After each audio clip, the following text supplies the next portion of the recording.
Hello, everybody, and welcome to this week's edition of The Late Sub. I am your host, Claire Watkins. It is Wednesday, May 14th. We are a third into the NWSL season, which means it's time to take a deeper look into my shortlist for the MVP race. Maybe not way too early, but a little too early. Let's talk about who I think has stood out, their pros, their cons, and who I think, if we were pencils down, would win MVP for the NWSL right now.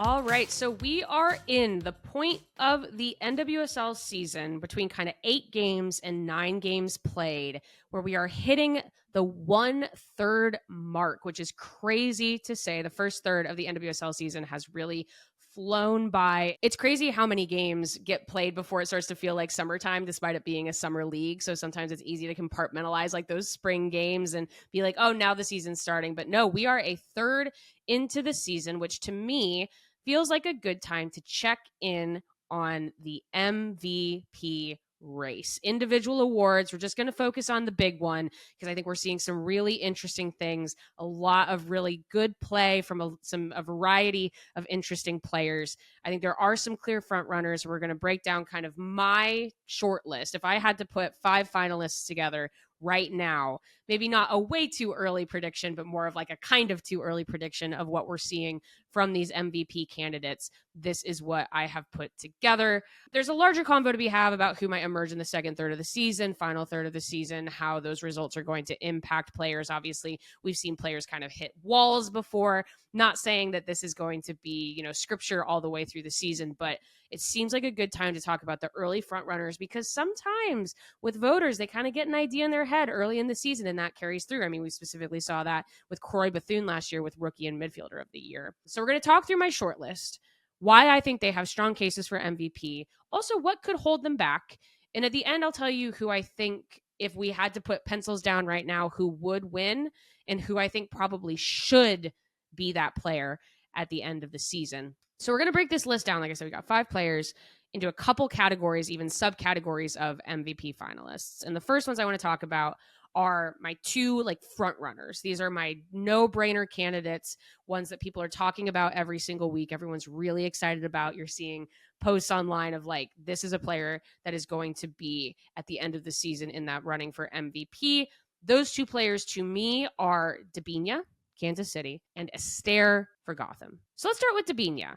It's been so fun to watch Debinha play this season so far. She's already won MVP once during what kind of seemed to be that peak, her peak as a player in that sort of North Carolina dynasty, 2017 to 2019. Major part of those teams. She's won a lot of championships. She's won a lot of shields. She's won individual awards. She's a killer playmaker, as we know, a talent for exploiting space, finishing her own chances while also making her teammates better. This incredible kind of NWSL kind of quasi-lifer where she could have gone to Europe, but she decided to stay in the NWSL when she made this transfer to Kansas City in 2023. At the time, that felt like one of the biggest free agency signings in league history. Like we talked about 2023 free agency as like the Debinha sweepstakes. I know Orlando was very interested in Debinha during that time. Like there was money interest from Europe, major asset, really prominent player in the league.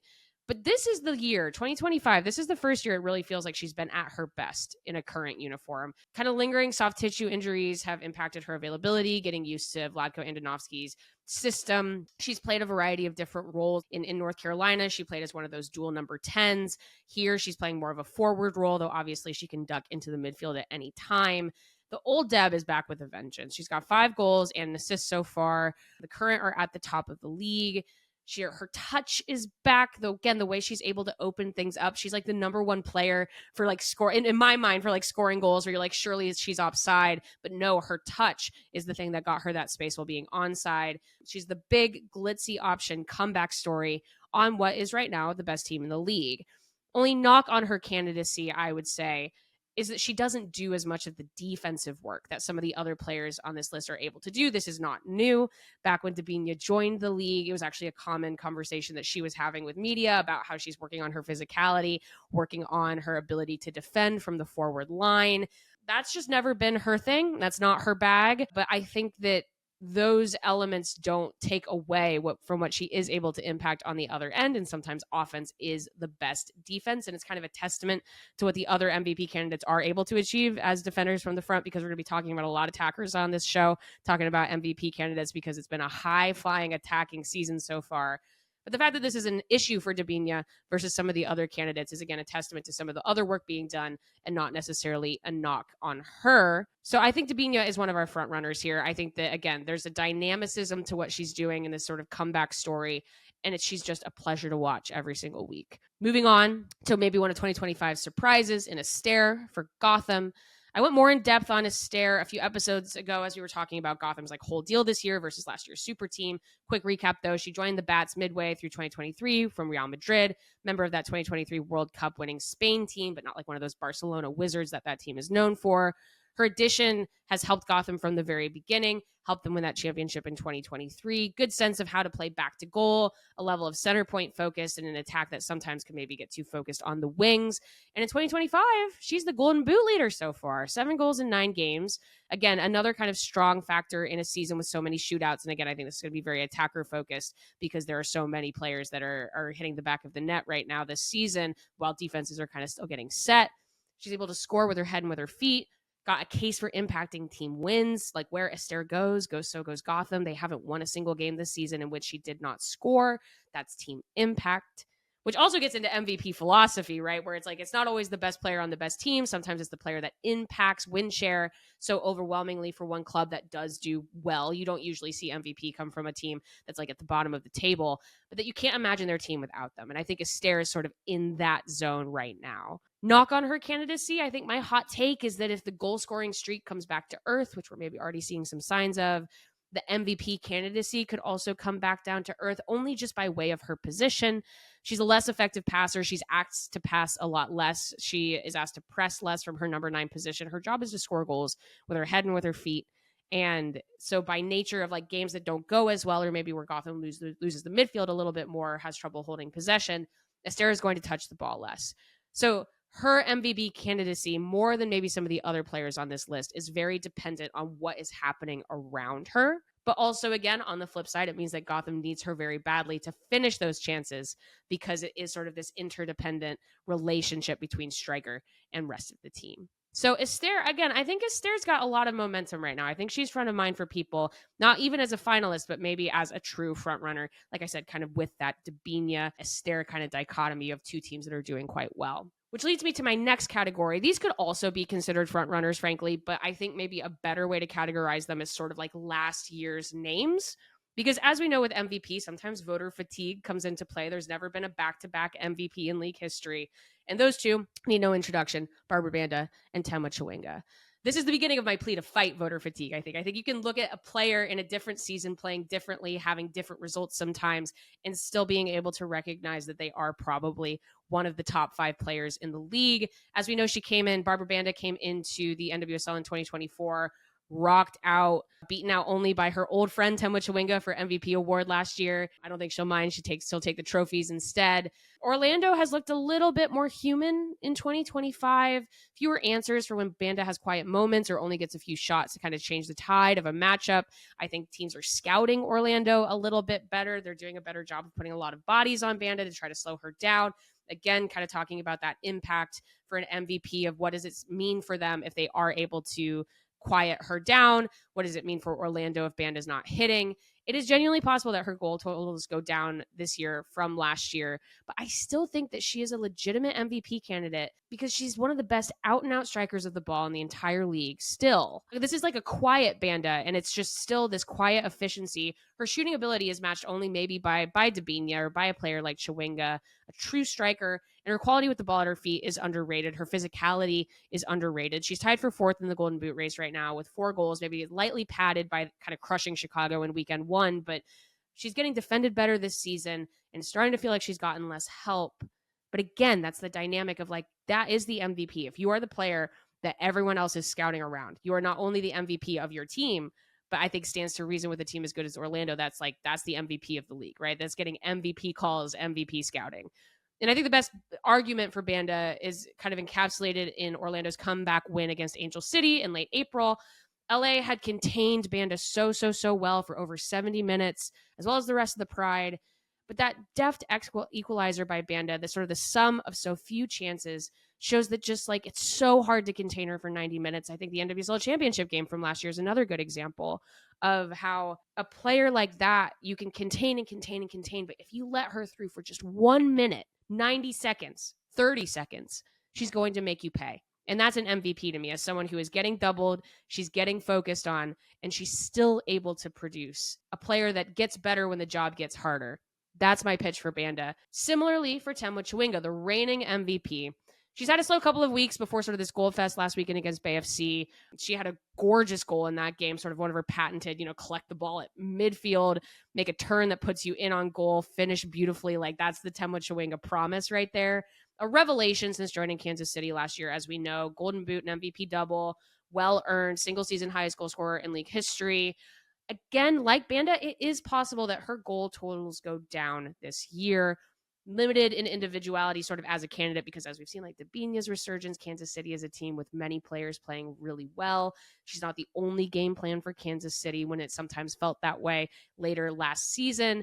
But she can still do things that no one else can do. And she's able to turn in on goal with even just like the most half-done passes upfield. Like Kansas City doesn't even necessarily have to be that accurate in springing her because of what she is able to do with her movements. And that's incredible. Like half the game plan for Kansas City is just like, we're going to find Temwa up there. She's up there somewhere and she's going to get to the ball. And that is one of her superpowers of opening space where there is none, creating passes forward where those passes forward maybe aren't perfect, but she's able to receive the ball and make quality chances out of it. She's also an underrated defender when regaining possession. In my opinion, that was one of the things I thought she did so well later in the season last year. I think she's brought that into this year as well.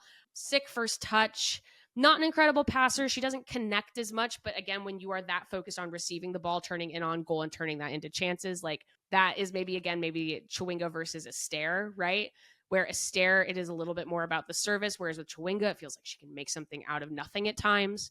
So what is holding Chawinga back? I mean, like I said, voter fatigue. I think that, again, there's never been a back-to-back MVP in league history. I think that people struggle to see kind of two different stats, two different situations year to year, and maybe give a player the same award. She's also been a little bit injured. She's been a regular on the availability report in the last couple of weeks, questionable, not completely out. She was struggling with some injuries at the end of last year. No one particular thing, just she plays very hard and she empties the tank. And I think she's having a hip issue earlier, just like little things that can slow an attacker down. And I do think as an all-around contributor, the way that she is, fatigue and injury is the enemy, ultimately. I think the only thing that could stop Temwa Chawinga is her body having trouble with the load of all of the things she is able to do in a single game. So tough decisions kind of between, again, those big last year's names, plus some of these emerging frontrunners from this year. Those four, to me, are the most established, the most consistent.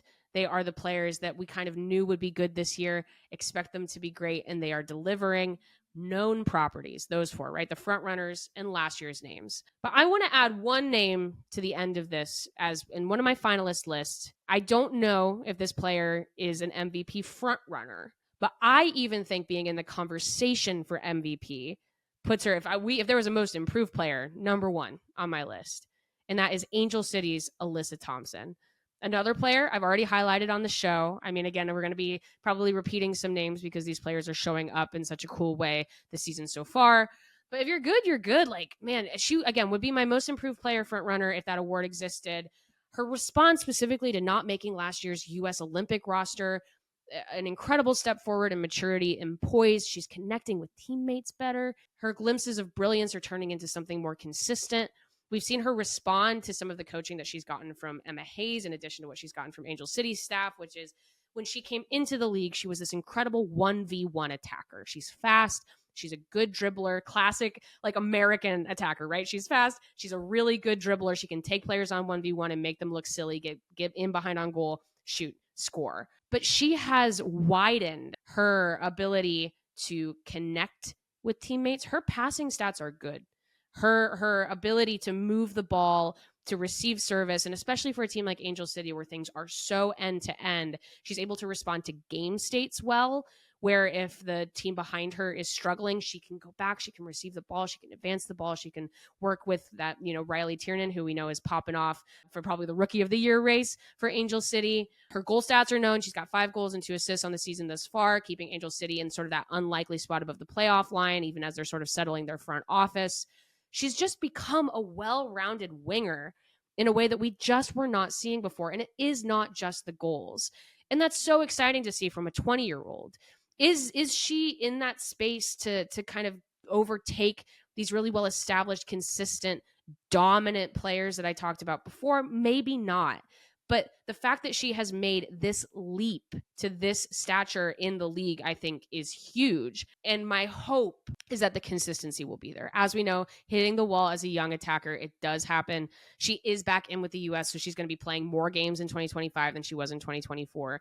She's a little less physical than some of the other players on this list, a little bit less effective, again, in those pressing triggers, just because she's just not quite that all-around defensive presence quite yet. I'm sure that's another thing that the U.S. would like to see from her. But that's also not her role in Angel City. She's not there to generate the turnovers. She's there to turn them into solid chances. And I think we're seeing that from very consistently from a young player. And so I do think that she also maybe has to fight this perception that Angel City isn't serious enough to produce an MVP candidate. I think that that's something that they've struggled with in the last couple of years, even with like Defender of the Year. Like, I don't know why Sarah Gordon hasn't won Defender of the Year yet. I think that she has been one of the best defenders in the league for the last couple of years. I think also, like I said, some of the output is reliant on other young players continuing to be able to work with her. Again, I don't know. I really like Alyssa Thompson. I think this season is just so compelling from her. So part of her job is going to be keeping those younger players than her, which is crazy to see about a 20-year-old like focused. But I just do think she could be the US breakout star of this season. I think she could be the young vet breakout star of this season. And I really, really hope that we're able to see again that consistency from her that allows her to make it in the second third of the season, that final third of the season, all the way to the MVP finalist list, because I think that where she's headed right now, that would be very, very well deserved. So those are my 5. Maybe no huge surprises. If we're talking bubble cases, some of the other players that have stood out to me, maybe I think you could talk Ashley Hatch for kind of being a very steady presence for that Washington team that has had so many injuries. Washington's tricky. Like they are a team that you would think would produce an MVP candidate, or maybe will produce some other candidates in the more specialized roles, but kind of what they're dealing with roster construction and the injuries and the availabilities, it's more of a gutting it out by committee. But I think you could point to Hatch as sort of the head of that leadership role. I think you could talk about Sam Coffey doing very admirable work in Portland, who have really steadied the ship after a tough start to the season.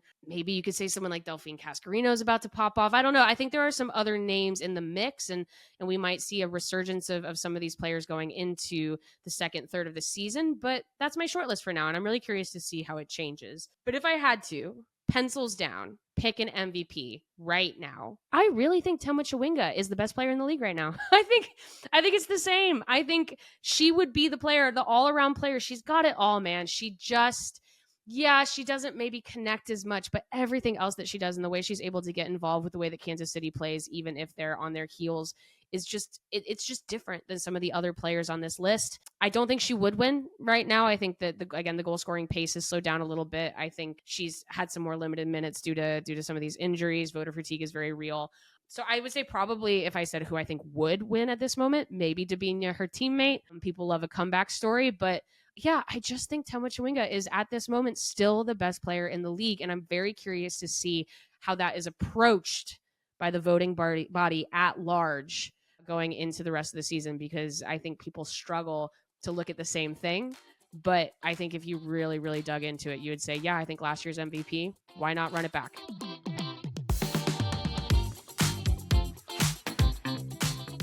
The Late Sub is part of the Just Women Sports Network. This show is written by Claire Watkins and produced and edited by Parker Fenton.